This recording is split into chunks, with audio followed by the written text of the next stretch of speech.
Voilà, celui-ci c'est celui de la saison dernière. Il est remarquablement floqué, en plus. Ça, tu vois, ça c'est un... Ah, Icardi, c'est un peu... je sais pas quoi penser. Parce que ça reste quand même un mec qui a marqué... Gâchis, hein. Gâchis, je sais pas. Gâchis, pourquoi? Ah ouais. Bah, c'est... En soi, c'est... Là, alors... Franchement, je sais pas. Incroyable avançante. J'ai des pour et des contre, tu vois, pour Icardi. Je me dis... Tu vois, on dit tout le temps, no job in job. Alors, déjà, la manière dont il s'est accaparé de Wanda Icardi, Wanda Nara à l'époque, c'est un peu bizarre. Tu sais très bien que ce soit dans la vie de tous les jours, mais encore plus dans le foot, tu chopes pas la meuf de ton pote et de ton coéquipier. Donc déjà, ça, c'était un petit peu étrange. Après, le couac qu'il y avait, ça remonte à son autobiographie. Il a sorti une autobiographie. Icardi, c'est je crois, ça doit être un 93. Okay. Ou 94. Donc il a... 24-25 là. Voilà, c'est dans ces eaux-là. Le mec, il sort une autobiographie à 23 ans. Donc déjà, un mec qui a même pas 25 piges qui te sort une autobiographie, tu te dis, il doit avoir une haute estime de lui-même. Mais bon, après, j'imagine que c'est pas lui qui s'est dit, enfin, bon, hein. J'ai du mal à imaginer dire, ouais, je vais sortir un bouquin. Non, ok, certainement qu'on lui a proposé, mais dans ce cas-là, c'est quand même un petit peu, osé. Culotté, dirons-nous. Et dedans, il raconte la fois où un supporter a piqué le maillot qu'Icardi avait donné à un enfant. Et ce supporter l'a jeté par terre et a dit qu'il allait brûler le maillot. Parce que Icardi avait mal joué, il avait loupé des actions. À partir de ce moment-là, il raconte ce moment dans son autobiographie. Et il dit, les supporters, les tifosi de l'Inter ne me font pas peur. Moi, j'ai grandi dans les pires favelas en Argentine. Et s'ils veulent que je leur amène des vrais truands, moi je leur amène et là on pourra s'affronter et s'expliquer. Palacio dentro per Icardi, prova a girarsi Icardi! Icardi! Il goal di Mauro Icardi! Là c'est un petit peu parti en cacahuète, il s'est mis tout meazza à dos. À chaque fois qu'il touchait la balle, il se faisait siffler, il n'arrivait plus à marquer. Mais il avait quand même le vestiaire pour l'épauler, pour le soutenir, pour le mettre en confiance. Et là où c'est un petit peu parti en cacahuète, c'est que Wanda Nara, qui est devenue consultante pour l'émission Tiki Taka en Italie, a commencé à donner des petites informations sur le plateau qu'elle avait en interne de par Icardi. Et donc au début, ça concernait les rumeurs de transfert. Icardi peut partir là, il peut partir où il veut, c'est lui le meilleur joueur de l'Inter. Sauf qu'après, elle donnait des informations sur Perisic. Perisic, je trouve que c'est pas une bonne équipe, il mérite un meilleur club, machin chouette, Brozovic et tout. Et là, il a commencé à se mettre le vestiaire à dos. Et c'est à partir de ce moment-là que Icardi a un petit peu été boycotté au sein de la structure interne. Donc moi, j'ai énormément de respect. Il m'a fait vibrer. Je suis allé voir un derby à Milan. Je suis allé voir un match contre l'Udinese. Je l'ai vu jouer, je l'ai vu louper beaucoup d'actions. Le match que j'ai vu, le derby, il loupe toutes les occasions les plus faciles au monde. Et pourtant, je me suis levé, je l'ai applaudi parce que j'aime beaucoup ce joueur. C'est quelqu'un qui est élégant, qui est très intelligent. C'est un neuf à l'ancienne et pourtant qui arrive à te mettre 100 buts à moins de 25 ans en Serie A. C'est quand même un truc de ouf. On parle d'un attaquant, peut-être pas encore actuellement dans le top 10, mais... Bon voilà, tu vois. En tout cas pour moi. Hein, mais... Voilà, donc on parle quand même d'un attaquant top 10 mondial. Mais après ce qu'il a fait vivre aux joueurs de l'Inter, aux supporters de l'Inter, c'est difficile aujourd'hui de lui trouver des excuses. Alors, je vais juste revenir sur un point. Ce qu'il a dit aux supporters de l'Inter, moi, on va dire, j'ai pas d'affect pour l'Inter, mais je peux comprendre qu'il ait répondu ça.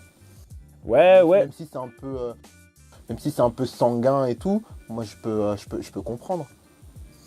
Après, qui a tort, qui a raison. Bien sûr que le supporter n'aurait pas dû réagir comme ça, mais à partir du moment où tu es une personnalité publique, où tu es censé être un exemple, je ne suis pas sûr que mettre dans une autobiographie venez tous toquer à ma porte, je vais vous tuer, ce soit la meilleure des réponses. Je pensais pas qu'il avait mis...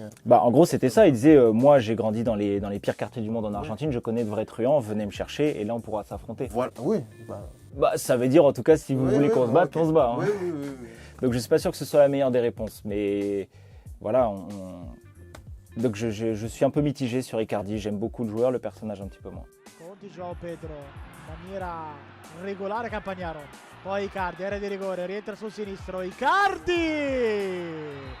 un super gol, quello di Mauro Icardi, 2-0 Inter. Qu'est-ce que ça t'évoque le fait qu'il ait signé à Paname? Bah, moi, je suis très content parce que je suis un fervent supporter d'Icardi avant tout ce qui s'est passé. Moi, je voulais qu'il reste à l'Inter parce que je pense qu'il aurait fait énormément de bien à l'Inter et à Antonio Conte. Quand on voit qu'aujourd'hui, on a à part Lautaro Martinez et Lukaku, les autres sont pas mal blessés, il nous aurait fait pas mal de bien. Et je suis persuadé qu'il aurait pu un petit peu regagner le cœur des supporters et des joueurs. Maintenant, je suis content parce que j'étais pas l'un des tout premiers, ce serait complètement ahurissant de dire ça, mais comme mes potes le connaissaient pas trop, parce qu'il y a quand même pas beaucoup de personnes qui regardent la Serie A, en tout cas autour de moi, je leur disais, mais je suis persuadé que Icardi, c'est le mec qu'il vous faut à la pointe de l'attaque. C'est un gars ultra intelligent qui sait jouer en fonction de ses partenaires, qui sait jouer en fonction de ses qualités. Et donc, si vous cherchez un remplaçant à Cavani, si vous n'arrivez pas à avoir un top à la Lewandowski et tout, Icardi, c'est le mec qu'il faut. Et aujourd'hui, tu te rends compte que le mec est décisif sur 80% des matchs, qui marque à chaque fois en une touche de balle parce qu'il est tout le temps bien placé. Et aujourd'hui, je vois que tous mes potes qui supportent Paris disent « Putain, il est super fort Icardi quand même et tout ». Et je suis content parce que... là, j'ai l'impression de parler comme si j'avais été son coach, mais voilà, je suis content pour lui. C'est un mec qui mérite de jouer la Ligue des Champions, d'aller loin en Ligue des Champions. Il n'a pas réussi à le faire avec l'Inter. Voilà, j'espère que cette année, il le fera avec le Paris Saint-Germain. Alors, je suis d'accord que Icardi, Cavani, c'est pas le même profil, mais est-ce qu'on est d'accord que Icardi, c'est quand même une classe au-dessus? Je sais pas, on parle de Cavani, c'est un mec... Techniquement parlant. Ah oui, quand bien même sûr. Au-dessus, moi, en tout cas, j'ai l'impression que quand on a un collectif, on va dire, tel que le Paris Saint-Germain, vu la façon dont joue Paname, moi, il me paraît plus adapté qu'un Edinson Cavani, même si je ne retire rien à ses qualités. Je suis entièrement d'accord.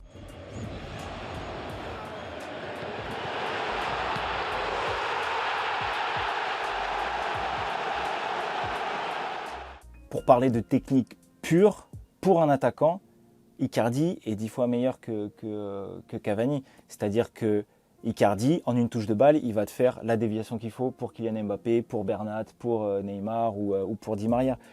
Il va te faire le contrôle qui l'emmène parfaitement dans la course. Il va te faire la course qu'il faut.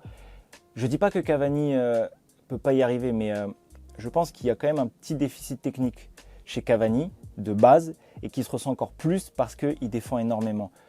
Quand on fait du foot et qu'on a du mal avec les passes, quand nos passes ne sont pas précises, quand nos centres ne sont pas précis, quand nos transversales, on se dit, écoute, si tu veux te mettre dans ton match, gagne tes duels. Donc défends. Parce que tout de suite, ça te met en confiance. Si tu gagnes un duel contre un mec, tu prends un petit ascendant psychologique. Et moi, je pense que parfois, Cavani, comme il voit que ses passes ne sont pas précises, que ses frappes ne sont pas cadrées, ses dribbles ne passent pas, il se dit, je vais cravacher, je vais aller presser la défense, essayer de récupérer des ballons, ça va me mettre en confiance. Je ne suis pas dans sa tête, je ne sais pas si c'est ça, mais voilà, moi, à mon avis, il doit réfléchir un petit peu comme ça et il pêche physiquement à la fin parce que tu ne peux pas défendre comme un acharné pendant 90 minutes et en plus dribbler et mettre des buts, c'est pas possible. Mais oui, Icardi pour moi, c'est, j'ai pas envie de dire largement, mais c'est bien au-dessus de Cavani. Eh les mecs, vous cognez sur des plus petits que vous? Hein? Ça a l'air vachement cool. Je peux jouer avec vous? Et s'il te plaît, tu peux me donner du feu? Ouais, tiens, voilà. Qui t'es, toi? Qui je suis? Je m'appelle Doraemon et je suis le boss de la bande de Santama.